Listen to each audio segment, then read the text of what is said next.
கோவையில் தொடரும் கொலையால் பொதுமக்கள் பீதி. கடந்த 10 நாட்களில் 3 கொடூர கொலைகள். ஆகஸ்ட் 3ஆம் தேதி பீளமேடு நவீன் கத்தியால் குத்தி கொலை. ஆகஸ்ட் 6ஆம் தேதி கிணத்துக்கிடவு அஸ்வின் கத்தி மற்றும் சுத்தியால் அடித்து கொலை. ஆகஸ்ட் 10ஆம் தேதி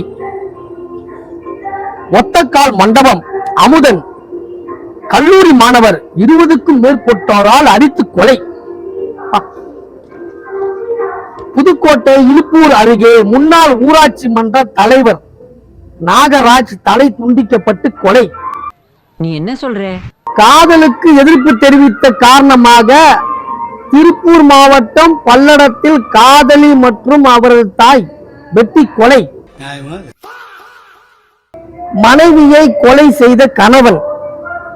சென்னை வண்ணாரப்பேட்டை அருகே மனைவி கழுத்து அறுத்து கொலை செய்துவிட்டு கணவன் தப்பி ஓடிய சம்பவம் அதிர்ச்சியை ஏற்படுத்தியுள்ளது.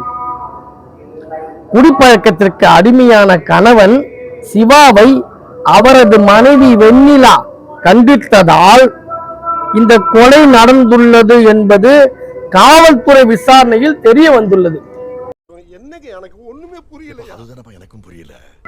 போத கொலை கொள்ளை கற்பழிப்பு அதிகமா நடக்குது.